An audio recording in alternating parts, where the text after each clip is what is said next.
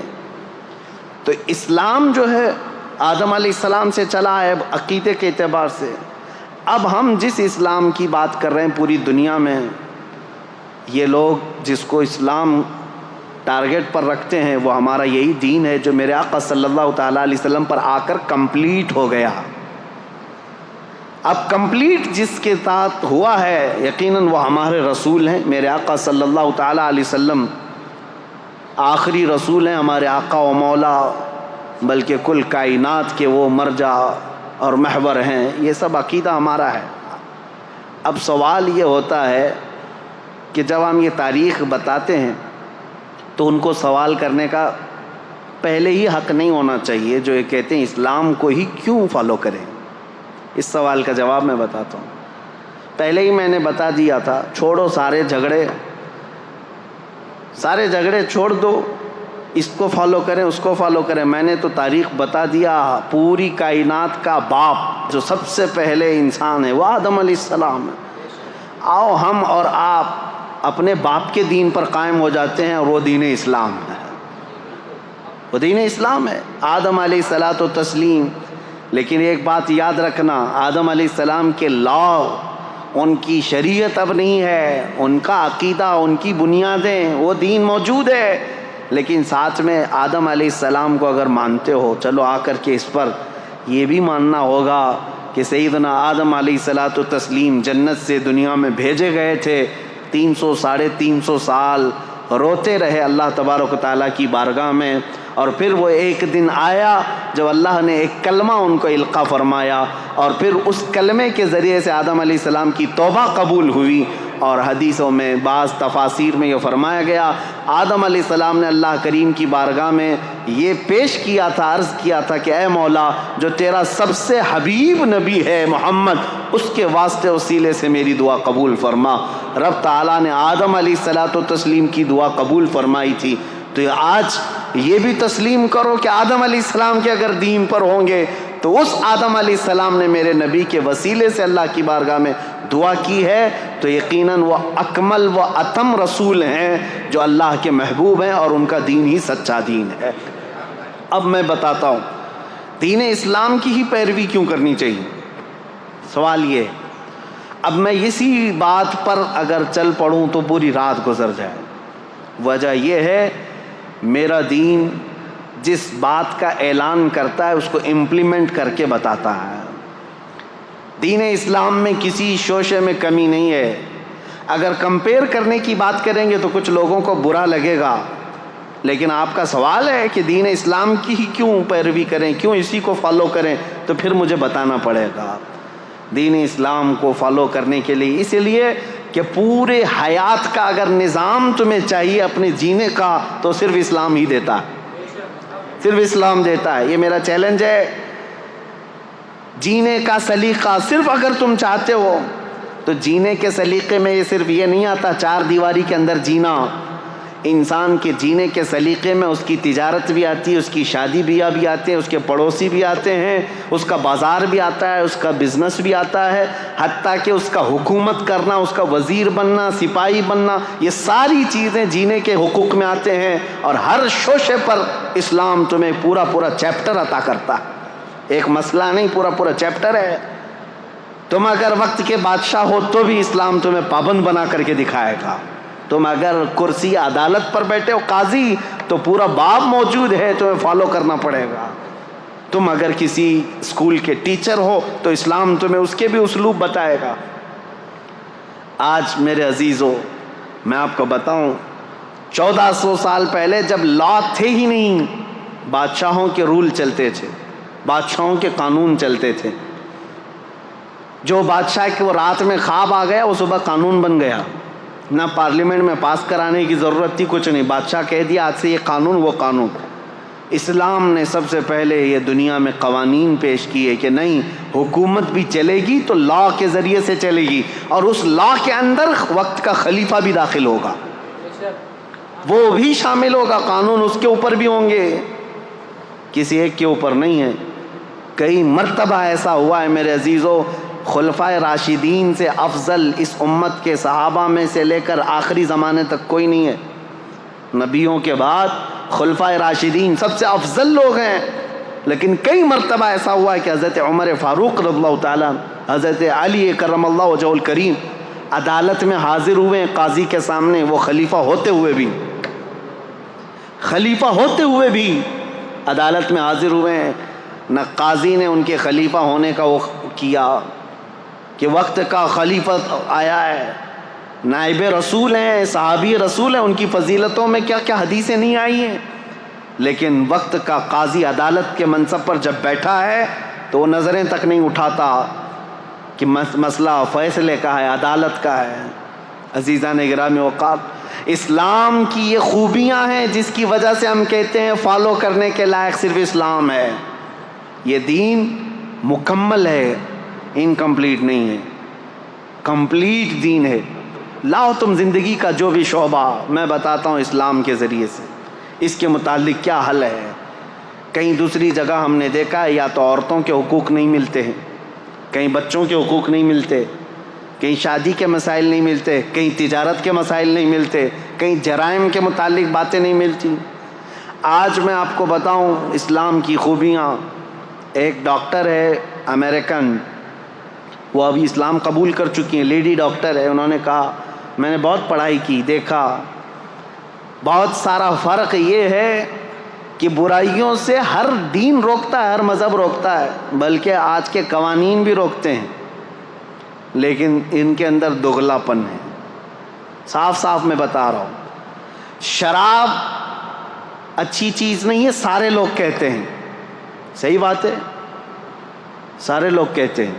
قانون کئی کنٹریز میں ہیں، شراب پی کر کے کچھ بھی کرے گا تو ظاہر سی بات ہے اس پر پکڑ بھی ہوتی ہے۔ جگہ جگہ روڈ پر ہم دیکھتے ہیں ڈونٹ ڈرنک اینڈ ڈرائیو، شراب پی کر کے گاڑی مت چلاؤ۔ کیوں میاں، کیا ہوتا ہے شراب پی کر؟ ارے یہ پولیس والے تو گھس گھس کر کے منہ سونکھتے رہتے ہیں کہ شراب پیا ہے کہ نہیں ہے، رات کو ان کی ڈیوٹی رہتی ہے شراب پیا ہے کہ نہیں، ہر ایک کا منہ چیک کرتے رہے۔ کیوں؟ قانون کے خلاف ہے، اور گاڑی اگر چلا رہا ہے شراب پی کر کے ٹھوکے گا، کسی کو مارے گا، خود بھی مرے گا، دوسرے کی بھی جان کو خطرے میں ڈالے گا۔ یہی مسائل ہے نا۔ ہم سوال یہ کرتے ہیں جب یہ اتنی خطرناک چیز ہے کہ کبھی بھی ایکسیڈنٹ کرتا ہے آدمی، کبھی بھی ایکسیڈنٹ کرتا ہے، کسی کو مار سکتا ہے، بلکہ پی کر کے جائے اور سیف ڈرائیونگ کر کے بھی جائے تو جا کے گھر میں بیوی کو تو مارتا ہی ہے، گھر میں پتہ نہیں کیا کیا کرتا ہے۔ کہا یہ تو ہوتا ہے، ہم نے کہا یہ سب لکھ کر کے لگاتے آپ ہو ڈونٹ ڈرنک اینڈ ڈرائیو، لیکن ہمیں یہ بتاؤ کہ اس کو پینے کی جگہ کہاں ہوتی ہے اور اس کو پلانے والے کو لائسنس کون دیتا ہے؟ کوئی ایک بھی شراب کی دکان کیا حکومت کی پرمیشن کے بغیر علل اعلان چلائے جا سکتی ہے؟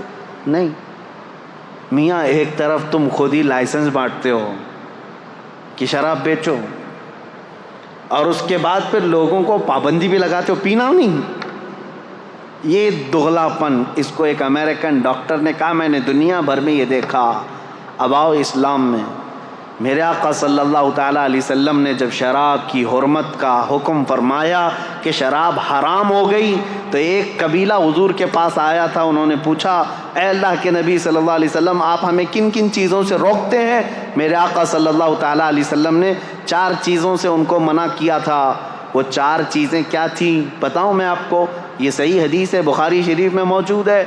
نبی کریم صلی اللہ تعالیٰ علیہ وسلم نے فرمایا جو 4 آلے ہوتے تھے شراب پینے کے، کوئی ایک کدو کو کاٹ کر کے بیچ میں سے اس کا پورا ایک مٹکا بنا دیتے تھے، اور ایک لکڑی کا گلاس ہوا کرتا تھا، یا پھر ایک پرانے زمانے میں کسی پھل کا ایک برتن بنایا جاتا تھا، اس میں شراب ڈال کر کے لوگ پیتے تھے تو نشہ زیادہ آتا تھا، اور عربوں کے یہاں 50 سال پرانی شراب پی جاتی تھی۔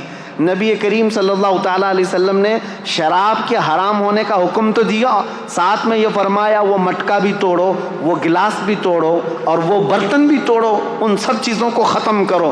اب کبھی حکمت سوچو میرے عزیزو، شراب حرام ہو گئی، یہ پیالے کیوں حرام ہوئے؟ اس لیے کہ ان پیالوں کو دیکھ کر پینے والے کو پھر سے وہ شراب کی یاد نہ آ جائے۔ اسلام جڑ پر انگلی رکھتا ہے، اسلام بنیاد پر انگلی رکھتا ہے، یہ نہیں کہ اب تم پی کر کے آؤ تو بعد میں دیکھیں گے علاج کیا جائے گا۔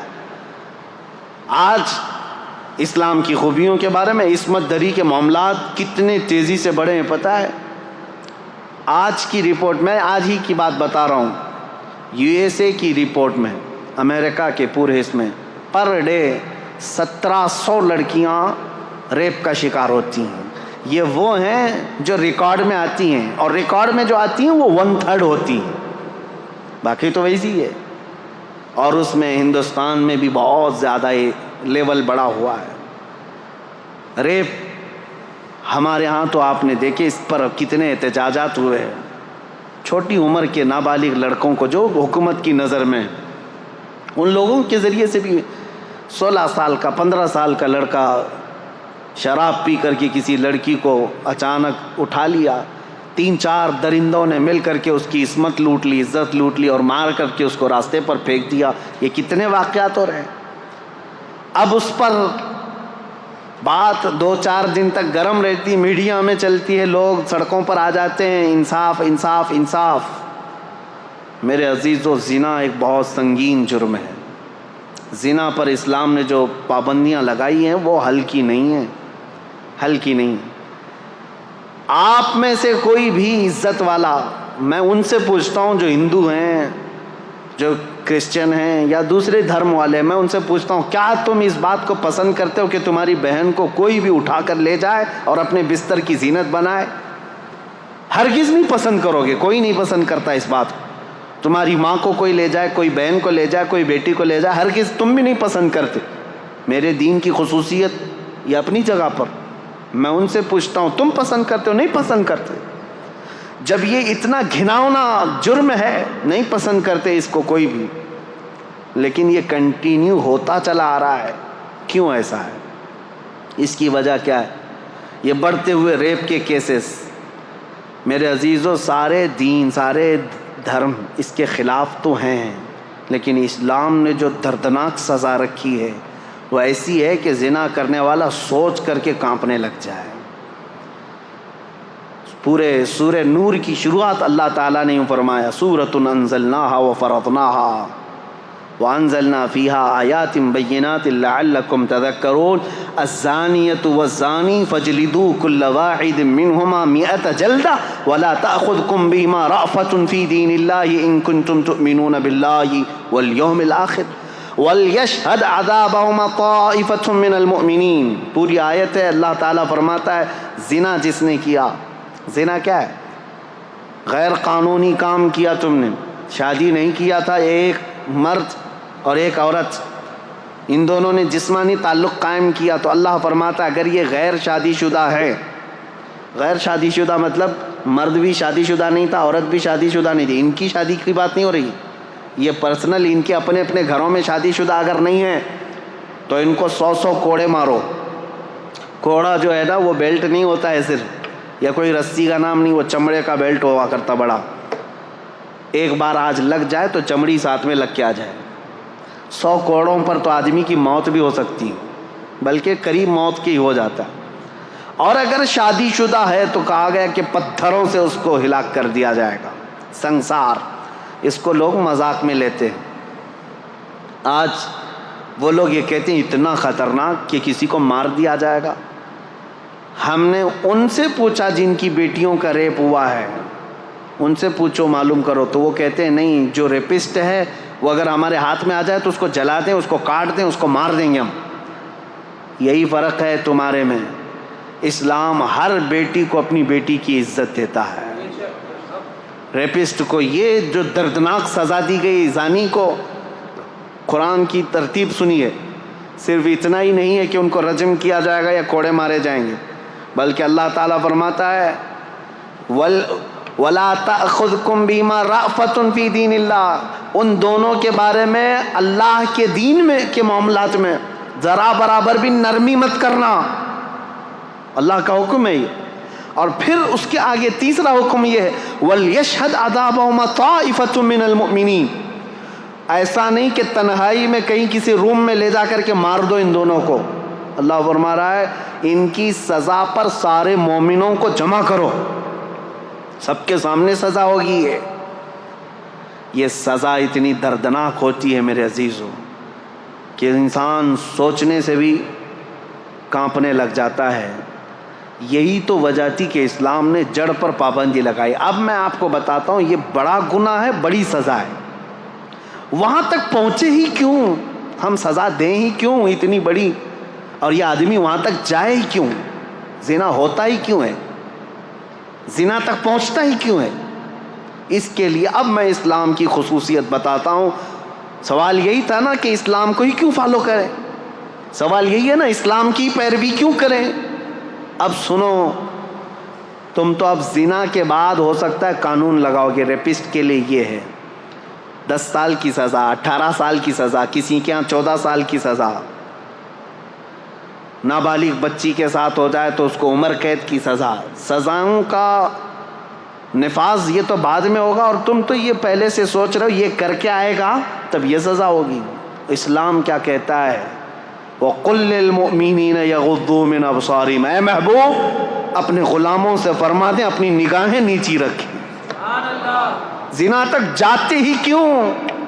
وَلَا تَقْرَبُوا الزِّنَا إِنَّهُ كَانَ فَاحِشَةً، اللہ فرماتا ہے زنا کے قریب بھی مت جاؤ، وہ بہت بڑی بے حیائی۔ اور رب تعالیٰ نے صرف مومن مردوں سے نہیں فرمایا وَقُلْ لِلْمُؤْمِنَاتِ يَغْضُضْنَ مِنْ أَبْصَارِهِنَّ وَيَحْفَظْنَ فُرُوجَهُنَّ، اور اے محبوب مومنہ عورتوں سے بھی کہہ دیں وہ اپنی آنکھیں نیچی رکھیں، اپنی شرمگاہوں کی حفاظت کریں۔ وَلَا يُبْدِينَ زِينَتَهُنَّ، اے محبوب ان سے کہہ دیں اپنی مومنہ عورتوں سے، امتیوں سے، کہ وہ اپنی زینت کا اظہار نہ کریں۔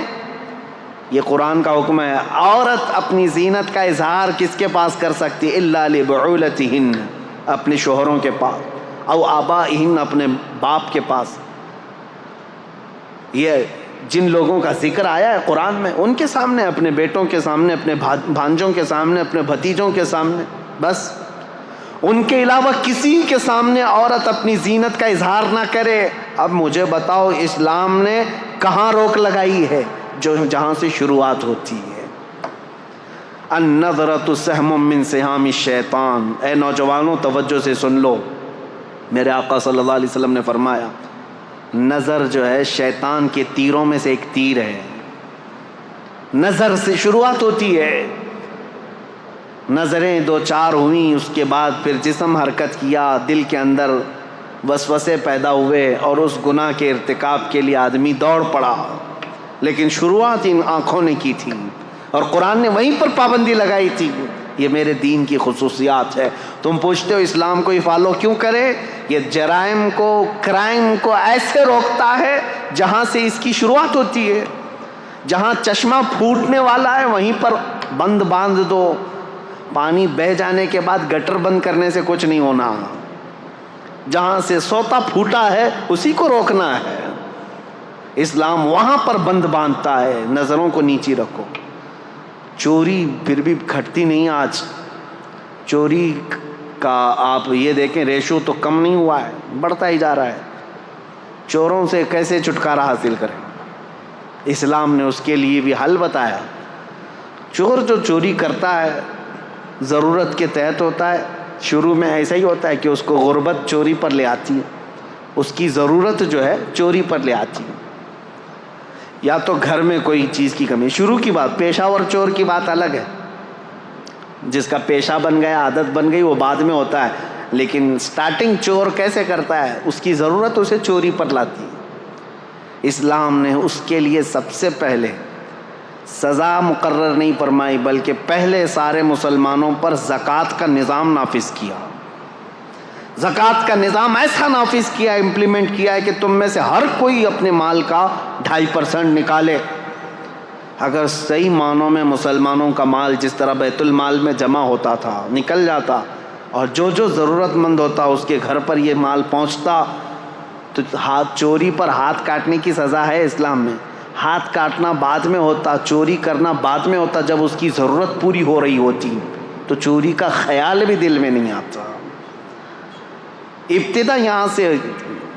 آج یہ طوائف کے اڈے جو چلنے لگ گئے, ان کو بھی باضابطہ لائسنس ملتا ہے. جسموں کو بیچنے والی عورتیں, بار میں کام کرنے والی عورتیں, کیا یہ انسان نہیں ہیں؟ ان کے جسموں کے ساتھ ہر کوئی کھیلتا ہے اور ان کو اپنی بستر کی زینت بنا لیتا ہے آسانی سے. کیا یہ عورت نہیں ہے؟ عورت ہیں. یہ کسی کی بیٹی ہیں یا کسی کی بہن ہے. لیکن یہ بازار میں کیوں آئی؟ بازار میں ان کو کون لے کر کے آیا؟ ہو سکتا ہے کچھ مجبوراً یا ظلم و زبردستی کے ساتھ لائی گئی ہوں گی, لیکن موسٹلی اس میں غربت اور ضرورت نے ان کو وہاں تک پہنچایا, یا پھر شہوت نے وہاں تک پہنچایا. یہیں پر میں آج آپ کو بتاتا ہوں اسلام میں تعدد ازواج کا مسئلہ کیوں رکھا گیا, ایک سے زیادہ بیویاں کرنے کی اجازت کیوں دی گئی. اگر میں یہ بھی ریشو بتاؤں, پرسنٹیج بتاؤں, تو آپ جا کر کے مطالعہ کر کے دیکھ لینا. امریکہ میں آج کی تعداد میں مردوں سے 70 لاکھ عورتیں زیادہ ہیں. یو کے میں 40 لاکھ کے قریب مردوں سے عورتیں زیادہ ہیں. تعداد کاؤنٹنگ کی بات کر رہا ہوں, مردم شماری میں. رشیا میں بھی تقریباً 50 سے 60 لاکھ کے قریب عورتیں زیادہ ہیں. موسٹلی پوری دنیا میں اگر عورتوں کی تعداد اور مردوں کی تعداد کو کاؤنٹ کیا جائے تو اس میں عورتوں کی تعداد کئی لاکھ گنا زیادہ ہے. یہ جو بھونکتے رہتے ہیں اسلام 4 بیویاں کرنے کی اجازت دیا, اب یہ سول کوڈ ان کو اسی لیے سب سے زیادہ وہ ہے, ہندوؤں کے لیے قانون بنا ہوا ہے یہاں پہ کہ وہ ایک سے زیادہ شادی نہیں کر سکتے. ہندو میرج ایکٹ کے اندر دوسری شادی کرنا ان کے لیے غیر قانونی ہے.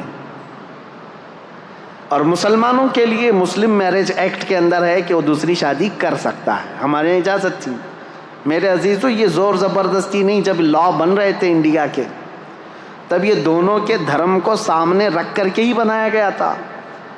ہندوؤں کے بھی بڑے بڑے لوگوں سے یہ پوچھا گیا تھا کہ تمہارے اندر یہ پروویژن ہونا چاہیے کہ دوسری کرنے کی. نہ نہ نہ نہ نہ, یہ تو پاپ ہے. تو ٹھیک ہے, پاپ ہے تو قانون بنا کر کے رکھا گیا کہ دوسری شادی اس میں نہیں ہونا چاہیے. مسلمانوں میں نہیں, جائز ہے. 4 تک کی اجازت ہے, کھلا رکھا گیا, اوپن رکھا گیا.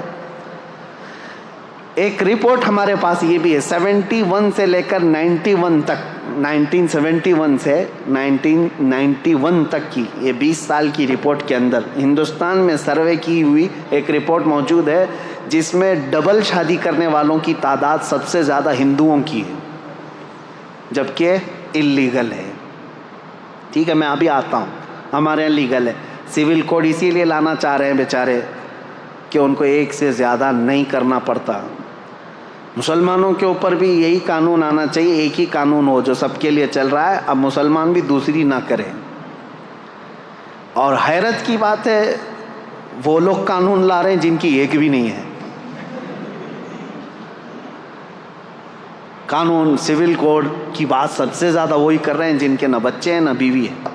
خیر, آج ہمارا ٹاپک نہیں ہے. اب یہ تعدد ازواج کا جو مسئلہ اسلام میں ہے, میں کیوں رکھ رہا ہوں ایک سے زیادہ شادی. مجھے بتاؤ, سب سے زیادہ موت کی تعداد عورتوں سے بڑھ کر کے مردوں کی ہے. یہ ریئل فیکٹ جو بات ہے میں آپ کو بتا رہا ہوں, سائنٹیفک بات کر رہا ہوں. جو بچپن میں بیماریاں ہوتی ہیں بچوں کو, اس میں اکثر جو مر جاتے ہیں وہ لڑکے مرتے ہیں, لڑکیاں نہیں. ان کے اندر ڈیفنس کی طاقت ہے.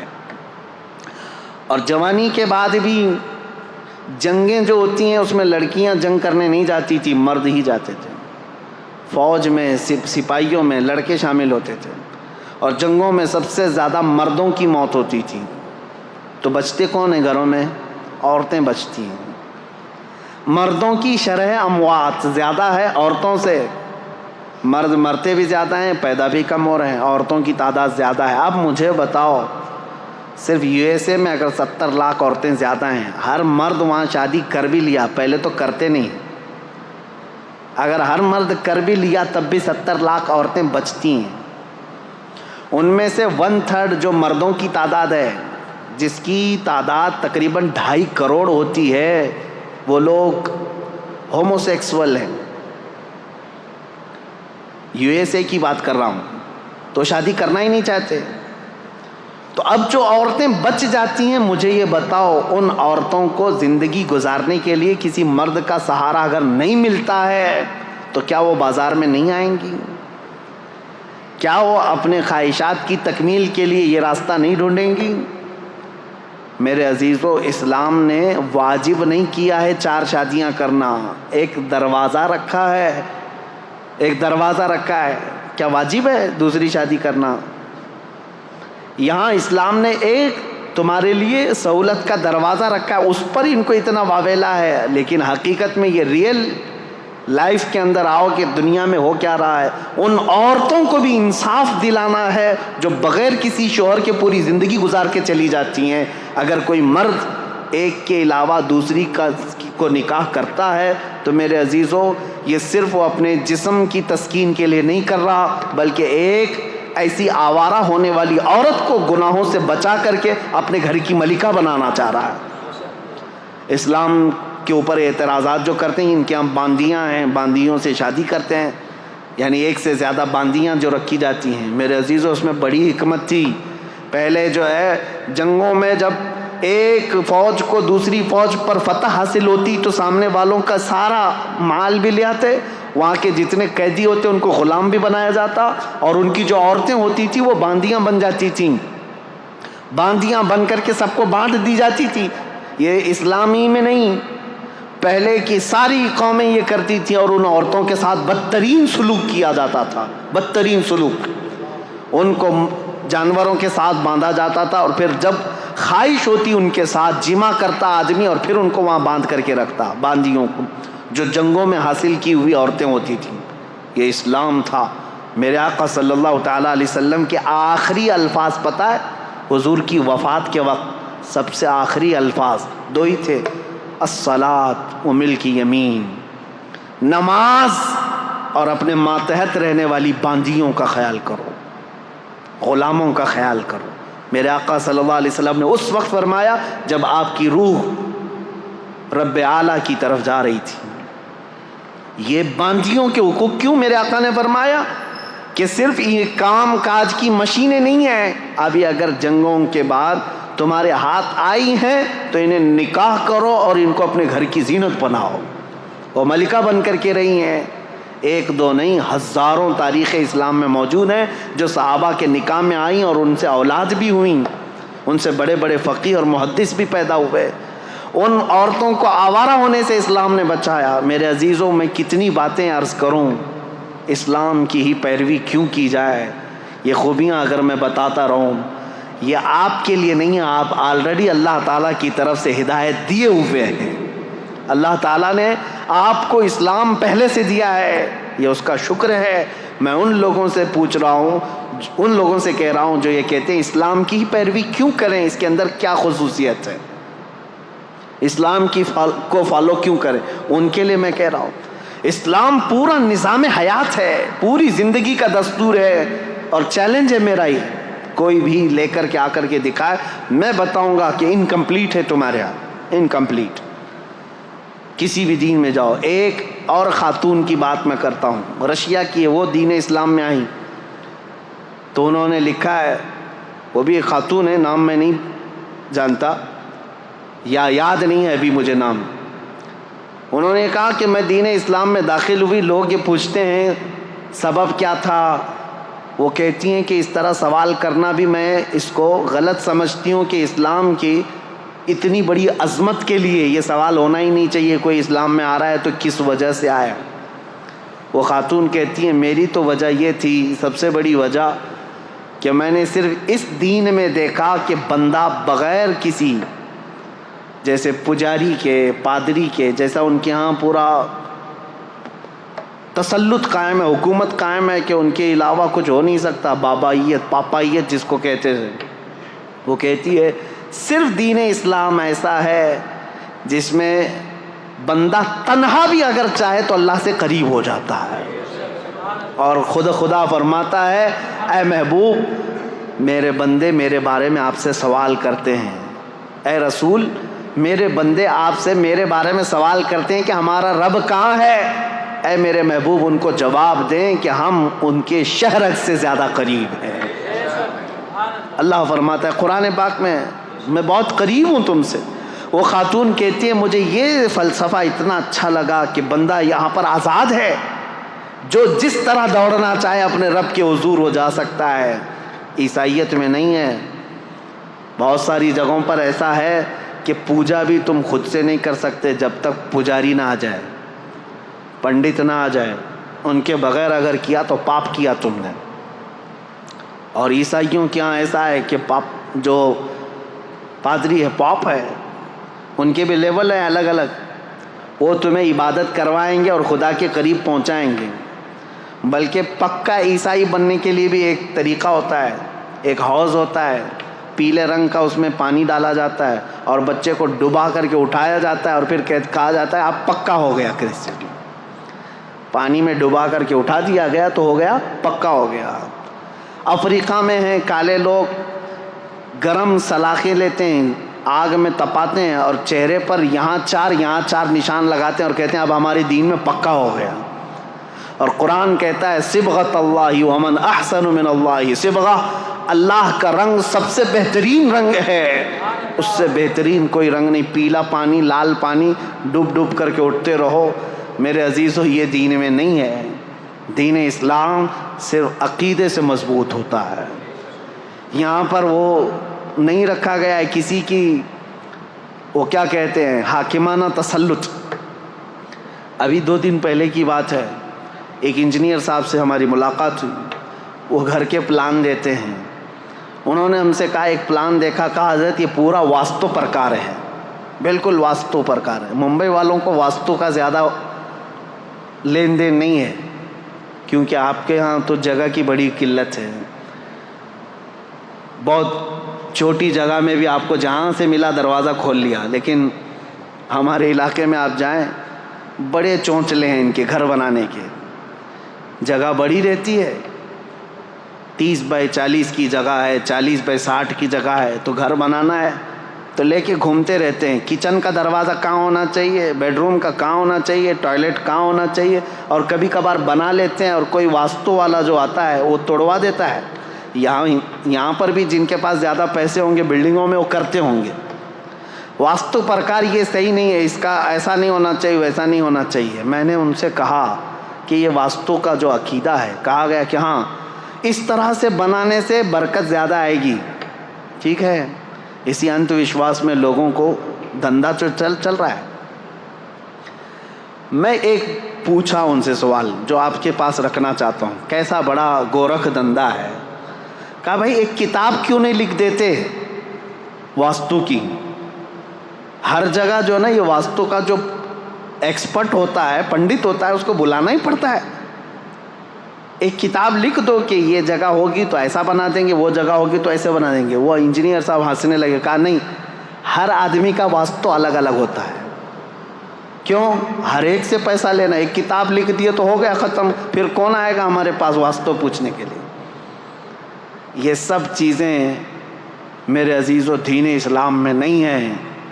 ہمارا عقیدہ یہ ہے کہ اگر تمہیں اللہ کی ذات پر یقین و توکل ہے تو سنو، دروازہ تم شمال میں بناؤ، جنوب میں بناؤ، مشرق میں بناؤ، مغرب میں بناؤ، کہیں پر بھی بناؤ، بلکہ تمہارے گھر کے 70 دروازے بنا کر کے رکھ لو، کھڑکیاں ہر جگہ کھول لو، اگر میرا مولا نہ چاہے رزق کا ایک دانہ بھی تمہارے گھر کے اندر نہیں آ سکتا۔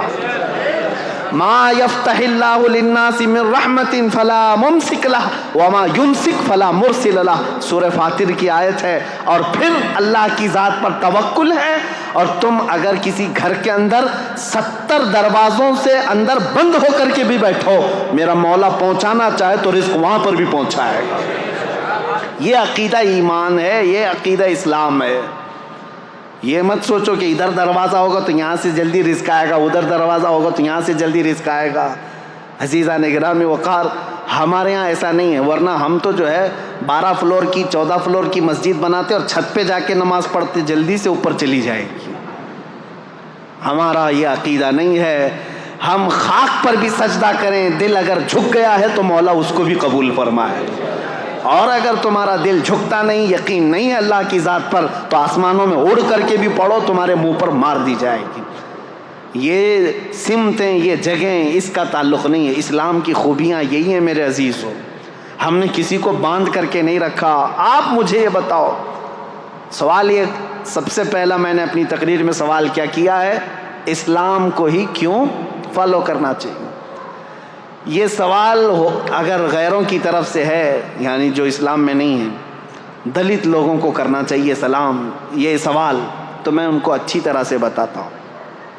جو آج ہمارے ہندوستان میں ایک طبقہ ہے، ہندوؤں میں کاسٹ کیے گئے ہیں، اور برہمن، چھتریہ، اور پھر شودر ہے، ویشیہ، یہ سب جو ہے نا الگ الگ قسمیں کی گئی ہیں، اور لوگوں میں یہ بٹھایا گیا ہے جو برہمن ہیں وہ بھگوان کے، برہما کے سر سے پیدا کیے گئے ہیں، اور باقی قومیں الگ، کوئی چھاتی سے پیدا کیا، کوئی بازوؤں سے، اور جو شودر ہیں، دلت ہیں، وہ پیروں سے پیدا کیے گئے ہیں۔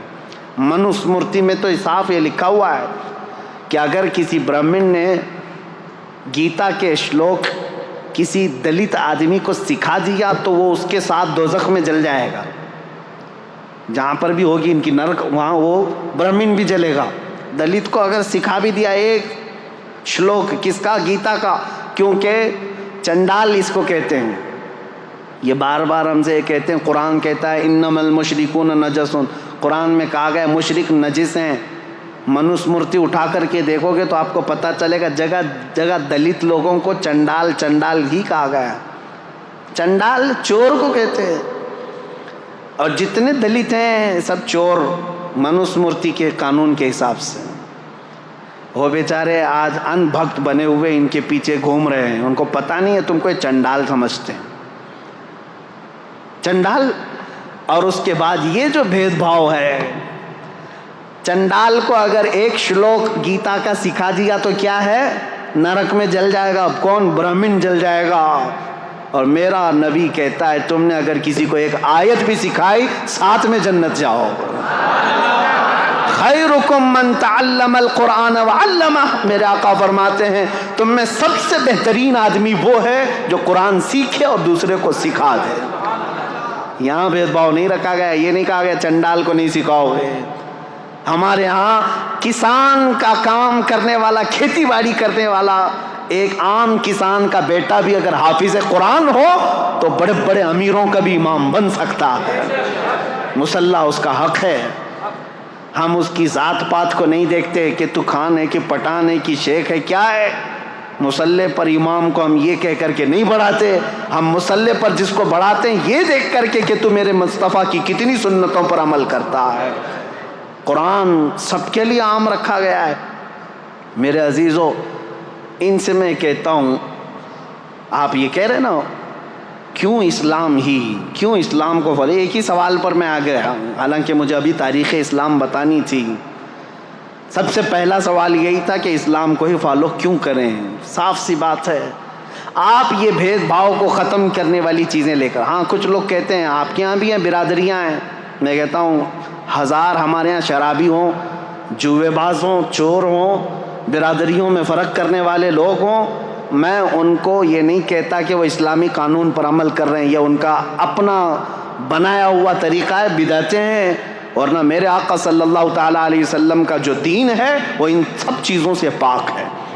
اس لیے میں مسلمانوں سے کہتا ہوں، خاص طور پر ہمارے شمال ہند میں اتر پردیش، بہار اور بنگال، اس طرف جو ہے یہ برادریوں کا تعصب اتنا زیادہ ہے، یہ انصاری ہے، یہ جولا ہے، یہ خان ہے، یہ پٹھان ہے، یہ شاہ ہے، یہ شیخ ہے، یہ منصوری ہے، انصاری ہے، نہ جانے کتنی چیزیں بنا کر کے رکھا ہے۔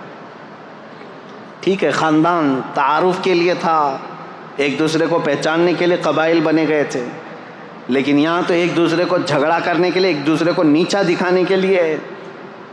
میں ایک علاقے میں پروگرام کر کے ابھی آیا ہوں، حج سے پہلے کی بات ہے، میں نام نہیں بتاتا، اس پورے علاقے میں ایسا ہے، انصاریوں کا ایک گٹ ایک محلے میں رہتا ہے، مسلمان ہیں سارے، یہ ایک برادری ہے، اور پھر ابھی قریب کی بات ہے کہ کوئی الیکشن کے لیے کھڑا ہو گیا، پٹھان تھا، خان تھا، سارے انصاریوں نے مل کر کے ہرایا، کہا ہندو جیتے گا چلے گا لیکن پٹھان نہیں۔ نعوذ باللہ من ذالک۔ میں نے پوچھا کہ وہ جو خان صاحب کھڑے تھے، مجھے اس سے لینا دینا نہیں ہے کہ کون جیتتا ہے کون ہارتا ہے، لیکن میں کہہ رہا ہوں یہ تعصب کیوں آیا؟ میں نے کہا کیا وہ بدعقیدہ تھے؟ کہا نہیں، بدعقیدہ تو ہمارے محلے میں ہے ہی نہیں، وہ بھی مسلک اعلیٰ حضرت والا، ہم بھی مسلک اعلیٰ حضرت۔ میں نے کہا یہ تعصب کہاں سے آیا؟ کہا نہیں، اگر وہ آتے تو ہم کو مارتے، تم لوگ کم ذات والے لوگ ہو۔ نعوذ باللہ من ذالک۔ یہ تمام چیزیں ان لوگوں سے تمہارے درمیان آئی ہیں جن کے ساتھ آج اٹھک بیٹھک ہو رہی ہے۔ شودر لوگوں کے ساتھ جو سلوک برہمن کرتے ہیں، یہ سب چیزیں اسلام میں بالکل نہیں ہیں۔ اسلام ان چیزوں سے پاک ہے۔ آپ کو پتہ ہے ایک بار حضرت ابو ذر غفاری رضی اللہ تعالیٰ عنہ نے حضرت بلال کو صرف یہ کہا تھا، کالی ماں کے بیٹے، میرے آقا صلی اللہ علیہ وسلم اتنے ناراض ہوئے تھے، پوچھا تھا افیک الجاہلیہ، اے ابو ذر ابھی تمہارے اندر جاہلیت ہے، ابھی جہالت کے زمانے میں پل رہے ہو؟ حضرت ابو ذر آئے، حضرت بلال کو یہ نہیں کہا کہ غلطی ہو گئی معاف کر دو، کہا ہاتھ پکڑ کر کے لائے، مسجد میں لیٹ گئے، کہا اے بلال تم اپنا یہ کالا پیر میرے چہرے پر رکھ کر رگڑ دو تاکہ مجھے میری غلطی کا احساس ہو جائے۔ میں نے کیسے کہہ دیا تم کو کالی عورت کے بیٹے، مجھ سے خطا ہوئی، اب تم یہ اپنا پیر میرے چہرے پر رکھو، میں اس لائق ہوں۔ وہ اس بات کو بھی پسند کر رہے تھے کہ بلال اگرچہ کالے ہوں لیکن اپنا پیر میرے چہرے پر رکھ دیں۔ حضرت بلال نے ان کو اٹھا لیا، سینے سے لگا لیا، کہا میرے اور تمہارے درمیان جو کامن چیز ہے وہ یہ ہے، تم بھی اسی رسول کے غلام ہو جس کا غلام میں ہوں۔ یہ چیز ہمیں دین اسلام میں جوڑے رکھتی ہے۔ عزیزان گرامی اوقات، تم سوال یہ کر رہے ہو اسلام کو ہی کیوں فالو کیا جائے؟ یہ اسلام کی خصوصیت ہے کہ فلسطین کا بچہ روتا ہے تو ہمارے درمیان ہمارے دل کے اندر بھی درد اٹھتا ہے۔ اسلام نے جوڑ کر کے رکھا ہے، یونیٹی ایسی ہے، اللہ کی قسم حج کر کے آؤ تو پتہ چلے گا، حج کر کے آؤ پتہ چلے گا، وہاں اللہ کریم نے ایک لباس میں پوری دنیا کو کس طرح سے بلایا ہے۔ کسی بادشاہ کو تم پہچان نہیں سکتے۔ ابھی پچھلے سال کی بات میں 2022 میں افریقہ کا ایک ملک ہے، چھوٹا سا ملک ہے، وہاں کا پریسیڈنٹ آیا تھا اور ہر پریسیڈنٹ کو ایک پروٹوکول دیا جاتا ہے، سعودی گورنمنٹ کی طرف سے اس کو کچھ فوجی دیے جاتے ہیں، گاڑی اسپیشل ہوتی ہے، ان کے ٹینٹ الگ لگتے ہیں، لیکن اس نے ساری چیزوں کو قطعاً منع کیا تھا، کہا تھا کہ میں جس طرح میری کنٹری کے لوگ حج کے لیے جا رہے ہیں میں ویسی حج پہ جاؤں۔ اور اس کی ایک فوٹو وائرل بھی ہوئی تھی، مینا کے روڈ پر وہ بغیر بستر کے ہاتھ کا تکیہ بنا کر سو رہا تھا، اپنے ملک کا بادشاہ ہے۔ 1 سال پہلے کی بات دیکھا ہم نے، اور پھر یہ احساس ہوا اللہ کریم نے اسلام میں یہ خصوصیت رکھی ہے۔ حضرت عمر فاروق رضی اللہ تعالیٰ عنہ بھی وہی کھاتے تھے، حضرت ابو بکر بھی وہی کھاتے تھے جو مدینے کے عام لوگ کھایا کرتے تھے۔ عزیزان گرامی اوقات، اسلام ہی کیوں، اس کی خصوصیات ہیں۔ میں لوگوں سے یہ کہوں گا، مسلمانوں کے بعض عمل کو دیکھ کر کے تم یہ جج مت کرنا کہ اسلام میں کیسا ہے۔ تم کو چاہیے کہ اسلام کو پڑھو اور اس کے بعد اسلام میں آؤ۔ میں سب کو دعوت دے رہا ہوں، RSS والوں کو بھی دعوت ہے، کھلی دعوت ہے، آخری سانس تک یہ دعوت ہے، کیونکہ اچھائی کی دعوت تو دینا ہے نا۔ کسی کو ڈر لگتا ہے تو جائے، اچھائی کی دعوت ہے، میرے نبی پاک صلی اللہ تعالیٰ علیہ وسلم کا دین ہے۔ جب آپ ہمیں دعوت دیتے ہیں کسی چیز کی تو ہم بھی آپ کو دعوت دے سکتے ہیں، آؤ پڑھو۔ لوگوں کے عمل دیکھ کر کے جج مت کرنا کہ اسلام ایسا ہے ویسا ہے، لوگوں کے عمل سے نہیں، اسلام اپنی حقانیت سے چل رہا ہے۔ اب دوسرا اس پر جو اعتراض ہمیشہ ہوتا رہا ہے، آج بھی ہوتا ہے، اسلام تلوار کے زور سے پھیلا۔ ایک بھونڈا اعتراض ہے جنہوں نے سمجھا نہیں۔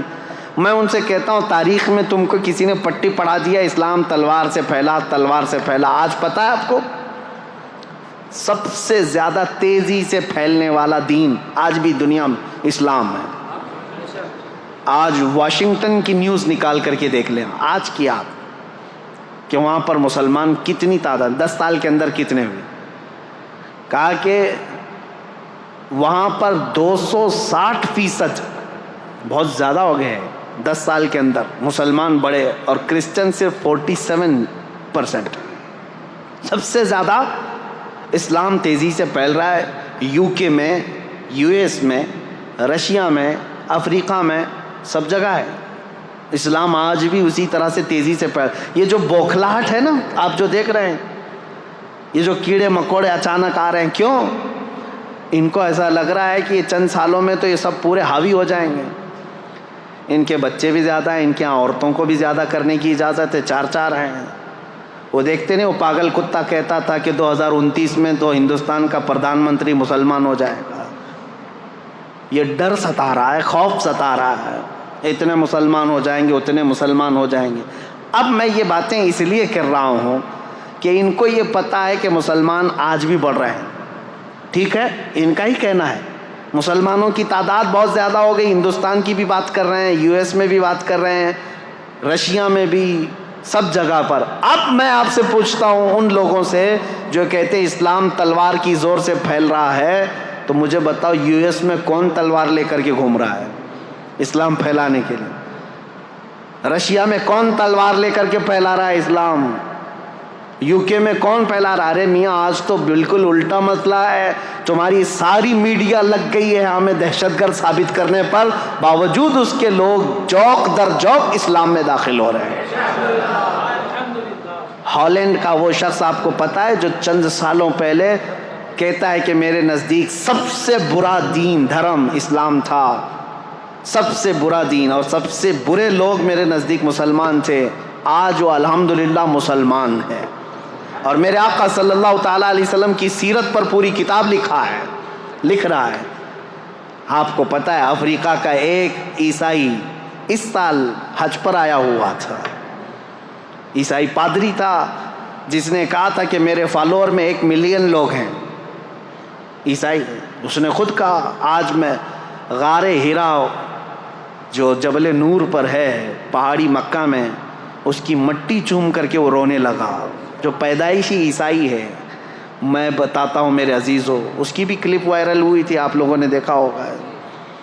اس نے کہا کہ میں اس میں فخر محسوس کرتا ہوں اسلام میں آیا، اور سارے لوگوں کو اس دین میں لاؤں گا. مجھے یہ فرق نہیں پڑتا. میرا ٹاپک یہ نہیں ہے، میرا ٹاپک یہ ہے، میں پوچھنا چاہتا ہوں اس عیسائی پادری کی گردن پر کس نے تلوار رکھی؟ اسلام قبول کرو. جھوٹا پروپیگنڈا پھیلاتے ہو کہ اسلام تلوار کی زور سے پھیلا ہے. پریکٹیکل تو کسی کو نظر نہیں آتا. آپ نے کہیں سنا ہے؟ آپ نے کہیں سنا ہے کہ تلوار کی زور سے پھیلایا جا رہا ہے اسلام؟ نہیں ہے. میرے عزیزو، آج تو مسلمانوں کو ٹرول کرنے کے لیے تم نے ہر ہتھ کنڈا اپنا لیا. آتنکوادی یہ ہیں، ریپسٹ یہ ہیں، چور یہ ہیں، بہت زیادہ آوارہ یہ ہیں، نشہ خور یہ ہیں، ساری چیزیں تو تم نے ڈال کر کے رکھی ان کے اوپر الزامات. لیکن جو دین اسلام میں آ رہا ہے میرے عزیزو، وہ ہمارے عمل کی وجہ سے نہیں آ رہا ہے، وہ دین اسلام کی حقانیت کی کشش ہے جو قیامت تک کھینچتی رہے گی لوگوں کو. لوگ اس میں آئیں گے. اذا جاء نصر اللہ والفتح ورأیت الناس يدخلون فی دین اللہ افواجا. میرا رب فرماتا ہے جب اللہ کی مدد آ جائے گی، اے محبوب آپ دیکھیں گے لوگ اسلام میں فوج در فوج داخل ہوں گے، فوج در فوج داخل ہوں گے. RSS کے گوا کے رہنے والے ایک بڑے دانشور آدمی ہیں، انہوں نے کچھ سوالات کیے ہیں مسلمانوں کے متعلق، مجھے جواب دینا تھا. 10 سوالات انہوں نے کیے تھے، لیکن ابھی وہ ہمارے ٹاپک سے ریلیٹڈ نہیں. صرف ایک ہی بات انہوں نے کہا کہ مسلمانوں میں یہ عقیدہ کیوں ہے کہ کافروں کا صفایا ہو جائے گا، اسلام غالب آ جائے گا، کافروں کا صفایا ہو جائے گا. جواب صرف اتنا ہے، سمجھنے میں آپ کی غلطی ہو گئی. کافروں کا صفایا ہو جائے گا انہوں نے کیا سمجھا؟ قتل کر کے مار ڈالیں گے سب کو. ہاں ہم بھی کہتے ہیں ہوگا صفایا، گردنوں کا صفایا نہیں، شرک اور کفر کی غلاظت کا صفایا ہوگا. حضور اکرم صلی اللہ تعالیٰ علیہ وسلم کی نسل پاک میں ایک امام آئے گا جس کو امام مہدی کہا جائے گا، اور اس امام مہدی کے فوج اور ان کی تبلیغ پر پھر سب کفار کا صفایا ہوگا۔ مطلب یہ نہیں ہے کہ گردنیں مار دی جائیں گی، مطلب یہ ہے کہ دلوں کے اندر جو کفر و شرک کی غلاظت ہے اس کا صفایا ہوگا، اور پھر شرق سے لے کر غرب تک، شمال سے لے کر جنوب تک، ہر ایک کی لفظ، ہر ایک کی صدا ہوگی لا الہ الا اللہ محمد رسول اللہ۔ یہ ہمارا کہنا ہے۔ ہم یہ کہتے ہیں آپ خامخواہ کیوں ڈرے ہوئے ہیں کہ قتل ہو جائے گا؟ ہم قتل کی بات کہیں نہیں کیے کہ صفایا ہو جائے گا، قتل ہو جائے گا۔ اور پھر یہ جو پروپیگنڈا پھیلایا جاتا ہے میرے عزیزوں، تلوار کی زور سے پھیلا، تلوار کی زور سے پھیلا۔ ذرا دامن میں جھانک کر کے دیکھو، تاریخ پڑھ کر کے دیکھو، ہندوستان میں 700 سال تک تھے مسلمان حکومت کرتے ہوئے۔ اگر روز تلوار لے کر کے بیٹھے ہوتے تو ایک کیڑا بھی نہیں بچتا، بھی کوئی کیڑا بھی نہیں بچتا۔ سب کو زبردستی اگر داخل کیا گیا ہوتا تو سب 700 سال بہت ہیں، بہت ہیں میرے عزیزو۔ دین اسلام نے آزاد رکھا تمہیں۔ آج مندریں بھی باقی ہیں 1000 سال پرانی، 800 سال پرانی، 900 سال پرانی۔ ہندوستان میں وہ مندریں بھی موجود ہیں اور لوگ بھی موجود ہیں، دھرم بھی موجود ہے۔ ہم نے زور زبردستی کسی کو بلایا ہی نہیں۔ قرآن میں اللہ فرماتا ہے لا اکراہ فی الدین، دین میں کوئی زور زبردستی نہیں، لیکن قیامت کا دن آنا ہے، فیصلہ تو اس دن ہونا ہے۔ اب اسلام کی خصوصیات یہ پوچھ رہے تھے کہ کیوں اسلام کو فالو کریں، اور پھر یہ اعتراضات، اسلام تلوار کی زور سے پھیلا، یہ ساری چیزیں ایک پروپیگنڈا ہے میرے عزیزو، پروپیگنڈا ہے۔ اور حقیقت اگر میں آپ کو بتاؤں، نبی کریم صلی اللہ تعالیٰ علیہ وسلم جتنی جنگوں میں شرکت فرمائے وہ تقریباً 17 ہوتی، 17 غزوات جس میں حضور صلی اللہ تعالیٰ علیہ وسلم بنفس نفیس خود گئے، اور کل جنگوں میں جو لوگ مرے، فوت ہوئے، ان کی تعداد پتہ ہے 252، 250 لوگ مرے ہیں۔ کتنے؟ 250۔ اور آپ کو پتہ ہے فرسٹ ورلڈ وار جو ہوئی تھی، فرسٹ ورلڈ وار، اس میں کتنے لوگ مرے تھے پتہ ہے؟ 3 کروڑ لوگ مرے تھے۔ اور سیکنڈ ورلڈ وار جو 1940 پہ ختم ہوئی، 1940 تک، اس میں 5 کروڑ لوگ، کروڑ کی بات کر رہا ہوں، 100 بھی نہیں، 1000 بھی نہیں، لاکھ بھی نہیں، کوئی گنتی ہے انسانوں کی؟ یہ آج ہمیں تمیز دینے آئے ہیں اسلام تلوار کی زور سے پھیلا۔ یہ 5 کروڑ، یہ 3 کروڑ لوگوں کو جو موت کی گھاٹ اتارا گیا ہے، کس بنیاد پر؟ مجھے بتاؤ کس بنیاد پر؟ صرف حکومت، تخت اور سکتہ حاصل کرنے کے لیے ہزاروں نہیں کروڑوں انسانوں کو موت کی گھاٹ اتار دیا۔ دور مت جاؤ، آج رپورٹ نکال کر کے دیکھ لینا، ہماری نہیں، آزاد رپورٹ، عراق میں پچھلے 20 سال سے کتنے لوگوں کو امریکہ نے مارا ہے۔ آج ملک شام میں 2011 سے لے کر 2023 تک کا آپ رپورٹ نکال کر کے بتاؤ کتنے لوگ وہاں مارے گئے۔ فلسطین میں پچھلے 60 سال سے کتنے لوگ مارے گئے۔ ہوتا یہ ہے کہ چور خوب چوری کر چکا ہے، لیکن یہ کہتا ہے دوسرا چور ہے، دوسرا چور ہے۔ ان کی چوریاں اتنی ہیں کہ یہ اپنی چوری کو چھپانے کے لیے، جیسے ہمارے ملک کے صاحب کرتے ہیں، سب کو بولتے رہو تاکہ کوئی ہم کو نہ بولے۔ یہ پروپیگنڈا اس طرح اتنی تیزی سے پھیلایا گیا ہے، اتنا پھیلایا گیا ہے کہ اسلام تلوار کی زور سے پھیلا، تلوار کی زور سے پھیلا۔ اور مثال میں کیا لے کر کے آئیں گے؟ ان کے ہی پالے ہوئے کوئی ISIS کے ٹٹو لوگوں کو جو دہشت گردی کے ساتھ کسی کا گلا کاٹ رہے ہوں گے، کسی کو مار رہے ہوں گے، ان کی ویڈیو بنائیں گے اور پوری دنیا میں دہشت پھیلائیں گے۔ اور ایک ویڈیو سے تم 5 کروڑ لوگوں کی موت چھپا رہے ہو۔ آج پتہ ہے یہ سارا نظام، اگر میں تاریخ کے حساب سے بیٹھوں، کتنی موتیں ہوئی ہیں، تمہاری آنکھیں پھٹی رہ جائیں گی۔ عراق کی موتیں، ملک شام کی موتیں، ابھی یمن میں، افغانستان میں 20 سال یہ درندوں کی طرح ناچتے رہے پورے نیٹو کی فوجیں، تقریباً 45 کنٹریز کی فوجیں 20 سال تک افغانستان میں کیا کر رہی تھیں؟ مارا ہے انہوں نے، ہزاروں کی تعداد میں عام شہریوں کو مارا ہے۔ اتنی موتیں ہو جانے کے بعد اب سوال کرنے کا حق بھی نہیں بنتا تم کو کہ تم اسلام پر انگلی اٹھاؤ گے، جہاں میرے آقا صلی اللہ تعالیٰ علیہ وسلم کی زندگی پاک میں 17 جنگوں میں کل کتنے لوگ مارے گئے تھے؟ ایک طرف 250 کو رکھو، ایک طرف 8 کروڑ لوگوں کو، کوئی کمپیریزن ہے؟ کوئی تقابل ہے؟ میرے عزیزو، تاریخ کی سچائیاں آپ کے سامنے میں رکھنا چاہتا ہوں۔ اسلام پر اعتراضات کرنے والے کبھی ان چیزوں کو لے کر کے آتے ہیں، کبھی ان چیزوں کو لے کر کے آتے ہیں، بہت سارے اعتراضات ہیں۔ ابھی قربانی کا وہ گزرا، سعودیوں کے بھی اب نخرے زیادہ ہو گئے، وہ قربانی سے ابھی بچنے کی کوشش کر رہے ہیں، ابھی وہ نیوٹرل بننے کے لیے۔ ابھی دیکھا انہوں نے اپنا ایک نمائندہ یا ہندوستان بھیجا جو مندروں کی زیارت کرنے آیا ہے۔ یہ وہی ظالم لوگ ہیں جو ہمیں اولیاء اکرام کے مزارات پر جانے پر شرک کے فتوے لگاتے تھے۔ آج ان کا سب سے بڑا امام آیا ہوا ہے ہندوستان میں، جو دلی کے اور پتہ نہیں کہاں کہاں کی مندروں کی زیارت کرنے آیا ہے، اور بڑے شوق سے زیارت کر رہے ہیں اور تاریخ سمجھ کر کے، اور وہاں میرے آقا صلی اللہ تعالیٰ علیہ وسلم کے آثار کو مٹا کر کے رکھا ہے شرک اور بدعت کے نام پر۔ خیر وہ بات الگ ہے۔ یہ نیوٹرل بننے کے لیے، لوگوں کی واہواہی لینے کے لیے اب قربانی کے مسئلے پر بھی آ گئے ہیں۔ اس سال حج کے دوران ہم نے دیکھا ہے قربانیوں کا کیا کیا سلسلہ ہوتا ہے۔ بہرحال میں یہ کہہ رہا ہوں، یہ جگہ جگہ سے یہ بات اٹھاتے ہیں۔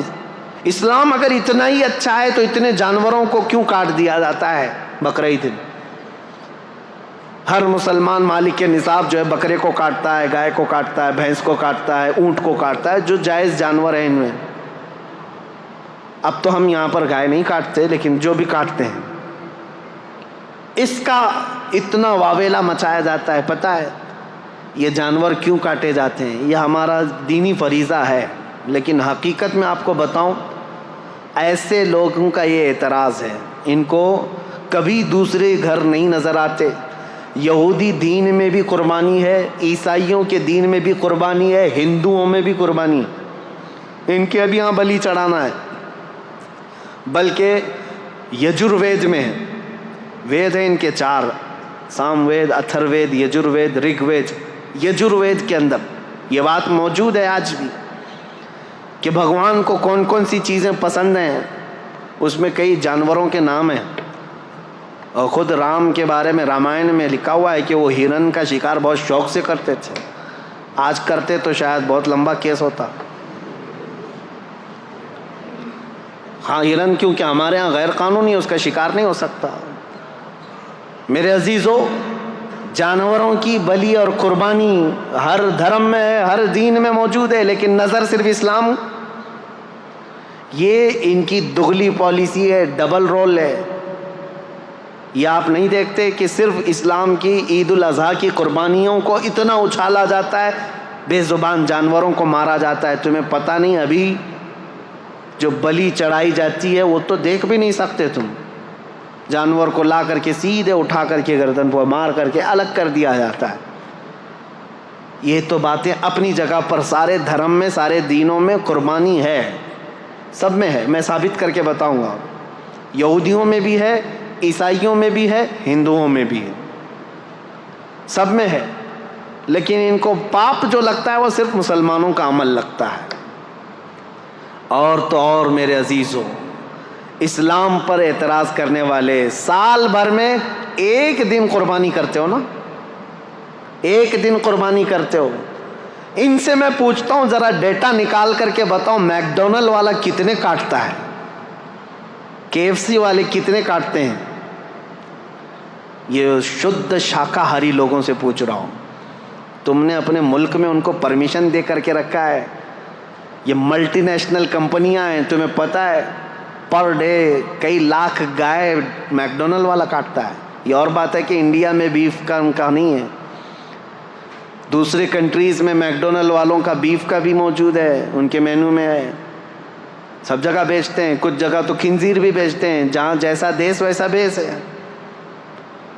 لیکن کبھی آج تک ان میں سے کوئی بھی کیڑا اٹھا اور کہا کہ یہ جو نان ویج والا ہے اس کو یہاں پرمیشن نہیں دینا چاہیے؟ نہیں، سب جگہ تم شوق سے ان کو چلاتے ہو۔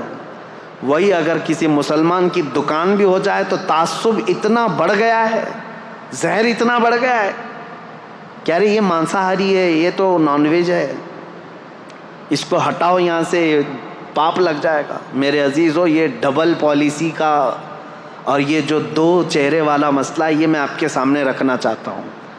آج میری تقریر جو ہو رہی ہے وہ پوری ریکارڈ ہے، اور مجھے پتہ ہے ہمارا مجمع جو سن رہا ہے، میں نے شروع میں ہی کہا میں آپ کے لیے نہیں ہے.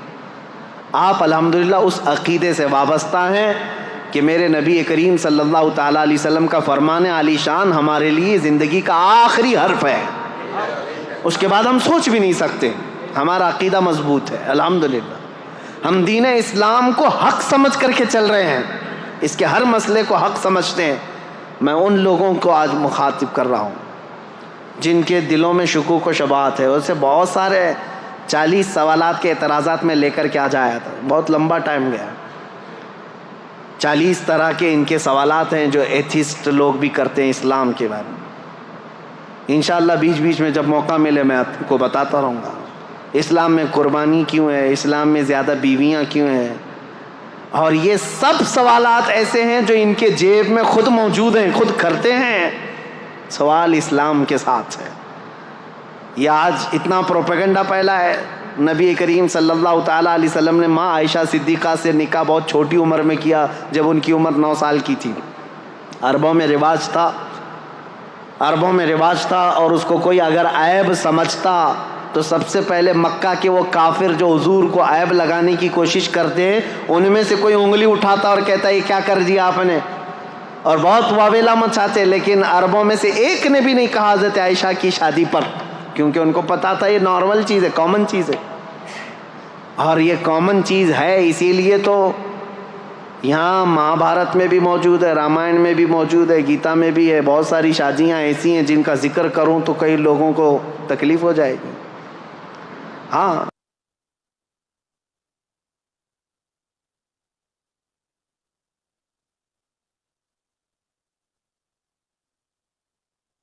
اور زیادہ بیویاں نبی کریم صلی اللہ تعالیٰ علیہ وسلم کی 10 بیویوں کے متعلق یہ ٹی وی میں بیٹھ کر کے پکوڑے تلتے رہتے ہیں اور ایک دوسرے پر اعتراضات کرتے رہتے ہیں.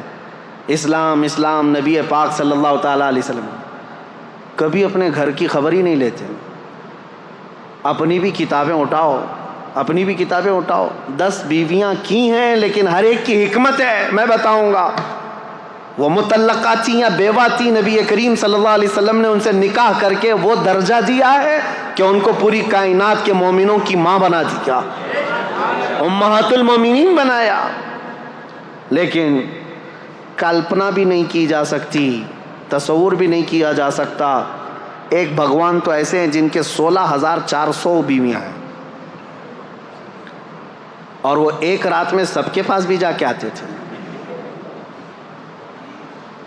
یہ مذاق کی بات نہیں کر رہا ہوں، کتاب میں جو موجود ہے اتنی بات کروں گا. کہ زیادہ اگر اس پر مذاق کروں تو غلط بات ہے. جب یہ چیزوں پر ہم نے کبھی آپ کے ساتھ کوئی چھیڑ چھاڑ نہیں کیا، 16,000 نہیں 32,000 رکھ لو، کیا فرق پڑتا ہے. لیکن تم ادھر انگلی نہ اٹھاؤ میرے نبی پاک کی طرف. ایک بات یاد رکھو. اور کم سنی کے بارے میں بھی اگر انگلی اٹھاؤ گے تو ہم پوری لسٹ لے کر کے بیٹھے ہیں کہ کون کون کتنی عمر میں شادی کیا ہے، سب کی لسٹ موجود ہے. آپ کو میں بتاؤں بہت پرانا تو میں کہہ رہا ہوں کہ 1400 سال پہلے کی بات ہے. اس وقت کامن بات تھی 9 سال کی لڑکیاں. لیکن یہاں تو دیش آزاد ہونے کے بعد بھی، میں خالی آپ کے سامنے نام دے دیتا ہوں، چیک کر لینا، آپ کی ذمہ داری. سب سے بڑی شخصیت کے نام سے مشہور ہے ہندوستان میں، یعنی غیر مسلموں کی بات کر رہا ہوں. بابا صاحب بھیم راؤ امبیڈکر، ان کی شادی کب ہوئی، کس سے ہوئی، کتنی عمر میں ہوئی، یہ ریسرچ کرنا تمہاری ذمہ داری ہے. رویندر ناتھ ٹیگور، جس کے ذریعے سے جن گن لکھا گیا ہے، جو پورے ہندوستان کا قومی ترانہ ہے آج، نیشنل اینتھم، اس کے رائٹر رویندر ناتھ ٹیگور. جا کے معلوم کرنا اب تمہاری ذمہ داری ہے کب شادی کیا، کس سے کیا اور کتنی عمر میں کیا. یہ تو 100 سال سے پہلے کے لوگ نہیں ہیں، ابھی کے ہیں. ان کے گھروں میں جو شادی ہو کر کے آئی لڑکیاں، وہ 15 سال سے کم کی ہیں، 10 سال کی ہیں، کوئی 12 سال کی ہیں. اور تم 1400 سال پہلے کے اعتراضات اٹھاتے ہو نبی کریم صلی اللہ تعالیٰ علیہ وسلم نے ماں عائشہ صدیقہ سے 9 سال کی. ابھی تو 2 ہی مثالیں دیا, پوری لسٹ موجود ہے ہمارے پاس.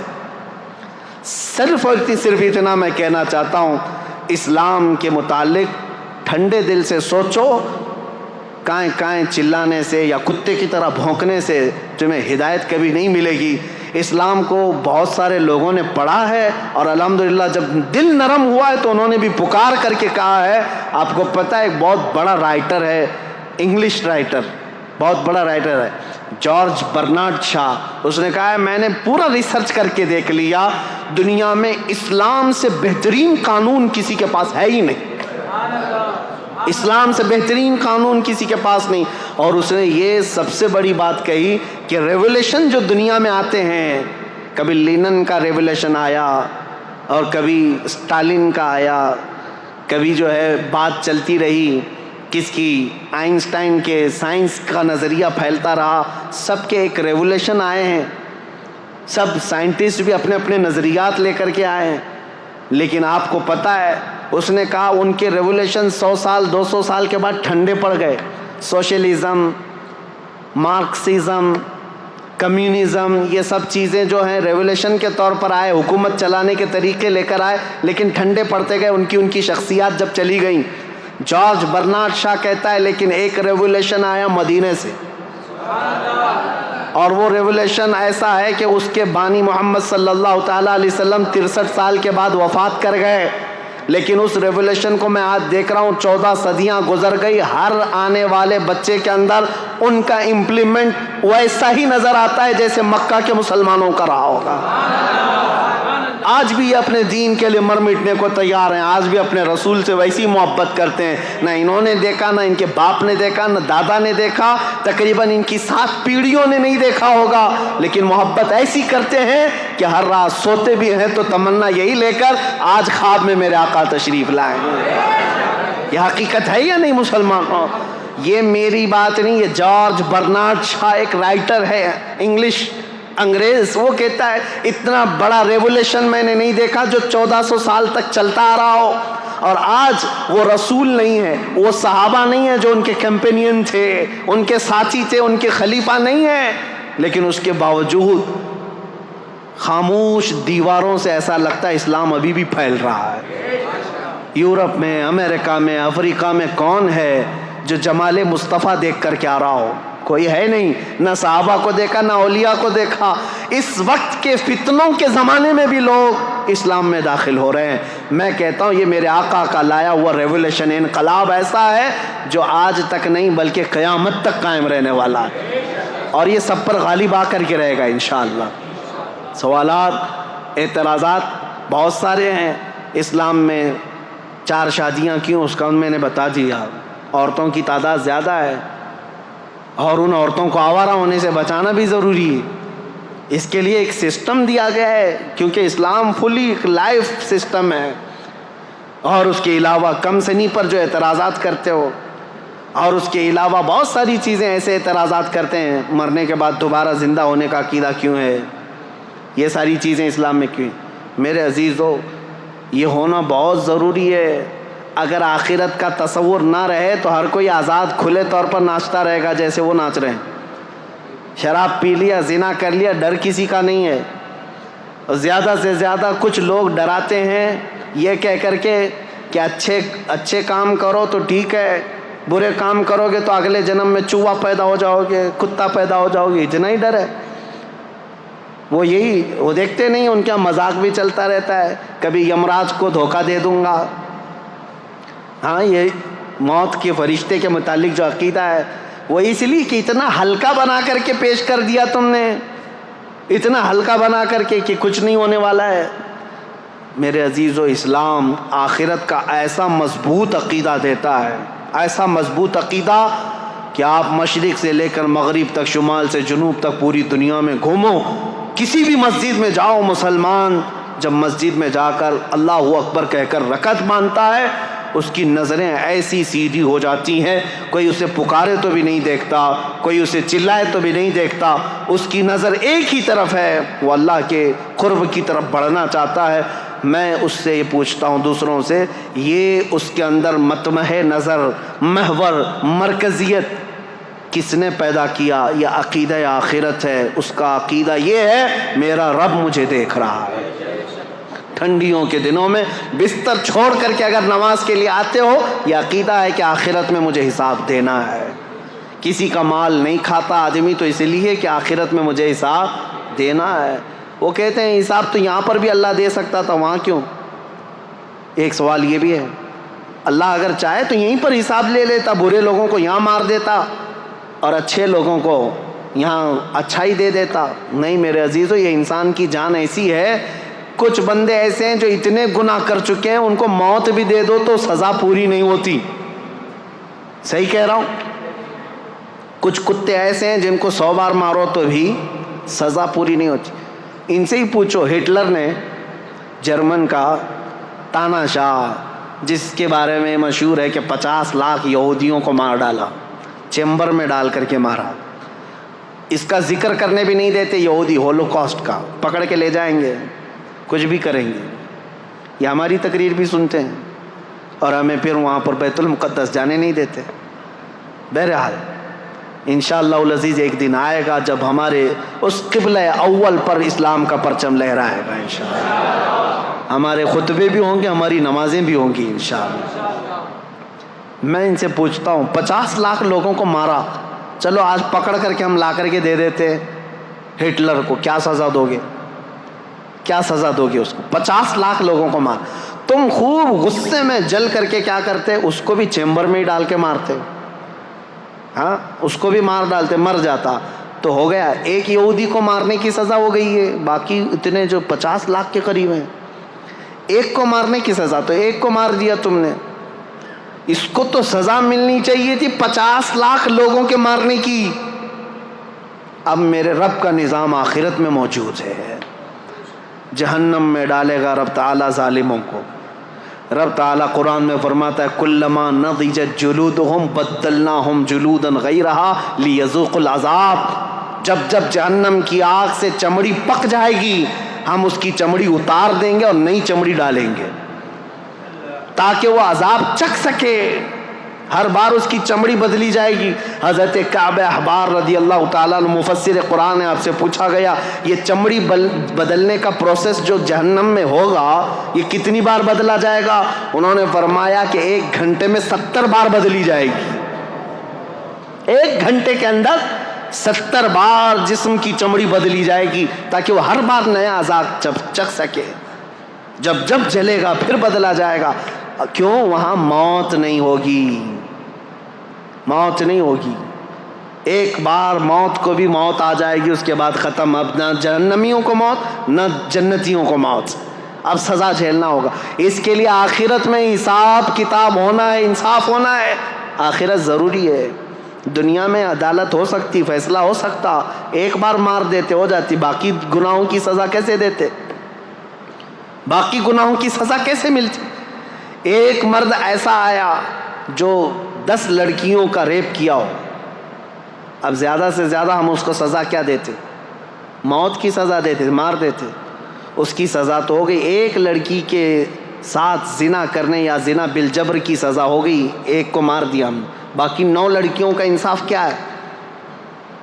اس کے لیے آخرت ہے۔ اللہ تبارک و تعالیٰ قیامت کے دن پھر وہ عذاب دے گا، وہ عذاب دے گا جس کو کانوں نے سنا نہیں ہوگا، آنکھوں نے دیکھا نہیں ہوگا۔ میرے عزیزو، اسلام کی یہ تمام چیزیں ہیں جس کی وجہ سے میں دعوت فکر دیتا ہوں لوگوں کو، سوچو کہ اسلام کو کیوں فالو کرنا چاہیے۔ یہ میرا دین ہے، اس کی حقانیت ہے، اس کی خوبیاں ہیں، اس میں اونچ نیچ کا فرق نہیں ہے، اس میں غریب امیر کا فرق نہیں ہے، اس میں چھوت چھات نہیں ہے، اس میں غریب کا بیٹا بھی پہلی صف میں کھڑا ہو سکتا ہے، امیر کا بیٹا بھی پہلی صف میں کھڑا ہو سکتا ہے۔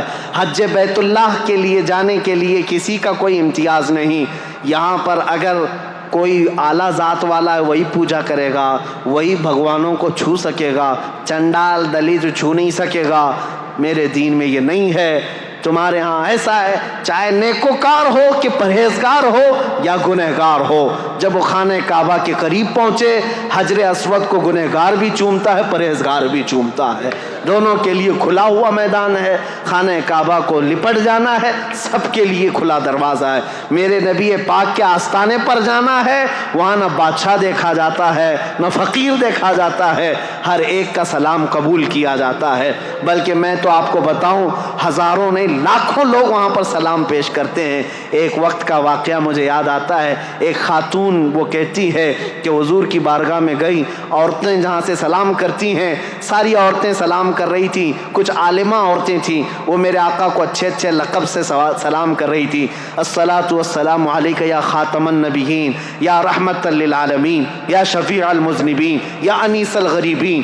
یہ جو عورت تھی یہ دیہات کی رہنے والی، گاؤں کی، پڑھی لکھی نہیں تھی۔ اس کو غم لاحق ہوا کہ میں بھی پڑھی لکھی ہوتی تو اچھا سلام کرتی میرے آقا کو، اور رونا آ گیا اور اس نے کہا السلام علیکم یا رسول اللہ۔ اتنا کہہ کر کے اپنے آنچل سے آنسو پوچھتے ہوئے اپنی قیامگاہ پر اپنے گھر پر آ گئی، سو گئی روتے ہوئے اور کوستی رہی، میری جہالت کو برا ہو، بچپنے کو برا ہو کہ میں پڑھی لکھی نہیں، آج پڑھی لکھی ہوتی تو میرے نبی کو اچھا سلام کر سکتی تھی۔ آئی، سو گئی روتے روتے، قسمت بیدار ہوئی، خواب میں میرے آقا تشریف لائے، نبی کریم صلی اللہ تعالیٰ علیہ وسلم تشریف لائے۔ آتے ہی آپ نے فرمایا، میرے آقا نے، اے خاتون بڑی دور سے آئی، آج لاکھوں لوگوں نے مجھے سلام کیا لیکن ان سب میں مجھے سب سے اچھا تیرا سلام لگا، اس لیے کہ دل کی گہرائیوں سے سلام کیا تھا۔ اس لیے میرے عزیزو، میرے مصطفیٰ کے دربار میں نہ اونچ نیچ دیکھا گیا ہے، نہ امیر غریب دیکھا گیا ہے، نہ فقیر بادشاہ دیکھا گیا ہے، نہ ذات پات دیکھی گئی ہے۔ جو جہاں سے آیا وہ میرے مصطفیٰ کریم کے سمندر میں جم گیا۔ حبشہ سے بلال آئے، روم سے صہیب آئے، فارس سے سلمان آئے، عرب سے خالد بن ولید آئے، لیکن یہ سارے ملکوں کے میرے آقا کے مدینے میں ایسے جمع ہوئے جیسے ایک ماں سے پیدا ہوئے چار بھائی بھی اتنی محبت نہیں کرتے تھے جتنا میرے آقا کے صحابہ میں میرے آقا نے محبت ڈال رکھی۔ یہ میرے دین کی خصوصیات ہیں، یہ میرے دین کی خصوصیات ہیں۔ اس لیے میں کہوں گا لوگوں کو لا کر کے دکھاؤ اس کے مثل کوئی چیز ہو جس دین نے اتنے اعلیٰ قسم کی چیزیں دی ہوں۔ آج بھی بچیوں کے حقوق کے لیے دنیا لڑ رہی ہے، عورتوں کے حقوق کے لیے۔ یہ پروپیگنڈا ہے، یہ جھوٹی باتیں، یہ مکاری کی باتیں ہیں۔ یہ صرف اور صرف ہماری عورتوں کو جانور بنانا چاہتے ہیں اور کچھ نہیں۔ آزادی آزادی، ان کے ہاتھوں میں پلے کارڈ دے کر کے ان کو سڑکوں پر اتارتے ہیں اور کہتے ہیں آؤ تم بھی، چار دیواری ہماری زندگی نہیں۔ پاکستان میں کچھ عورتیں ایسی باہر آئیں، پلے بورڈ پر لکھا ہوا ہے، ہورڈنگز لے کر کے آئی ہیں، چار دیواری ہماری زندگی نہیں، میری مرضی میری زندگی۔ ان عورتوں کو کون بہکا رہا ہے؟ یہ وہی عیاش قسم کے لوگ جنہوں نے عورتوں کو کتوں سے زیادہ اہمیت نہیں دی۔ یہ صرف اپنے ہوس کا نشانہ بنانا چاہتے ہیں، ان کو ننگا کر کے اسٹیج پر لا کر نچاتے ہیں۔ عورتیں یہ سمجھتی ہیں یہ آزادی ہے میری۔ یہ آزادی کون سی خاک آزادی ہے جو تم ہر رات دوسرے مرد کی زینت بن جاتی ہو، ہر رات کسی مرد کے بستر کو گرم کرنے لگ جاتی ہو؟ یہ کون سی آزادی ہے؟ عزیزان گرامی، یہ عورتوں کے حقوق نہیں، عورتوں کے حقوق میرے دین سے پوچھو، اسلام نے کیا دیے ہیں۔ میرے آقا نے فرمایا اگر ایک بیٹی بھی ہو صحیح طریقے سے پرورش کر کے نکاح کر کے دے دیا، حضور فرماتے میری شفاعت اس پہ واجب ہے، میں اس کو جنت میں لے کر کے جاؤں گا۔ بیوی کو ایک لقمہ حلال کا کھلایا، میرے آقا نے فرمایا صدقے کا ثواب ہے۔ نبی کریم صلی اللہ تعالیٰ علیہ وسلم نے عورتوں کے حقوق یہاں تک بڑھا دیے، فرمایا الجنت تحت اقدام الامہات، اے لوگو تمہاری جنت تو تمہارے ماؤں کے قدموں کے نیچے ہے۔ عورت کو نہیں بڑھایا تو اور کس کو ہے؟ آج وہ لوگ سوال کرتے ہیں جو عورتوں کو جانوروں کی طرح جینے پر مجبور کر رکھا ہے۔ بہرحال میری یہ گفتگو طویل ہوتی چلی جائے گی۔ یہ قصہ لطیف ابھی نہ تمام ہے، جو کچھ بیاں ہوا وہ آغاز باب تھا۔ عزیزان گرامی وقال، میں اس بات پر اپنی گفتگو کو ختم کرتا ہوں، اسلام کی فطرت میں قدرت نے وہ لچک دی ہے، جتنا ہی دباؤ گے اتنا ہی وہ ابھرے گا۔ وآخر دعوانا الحمد للہ رب العالمین۔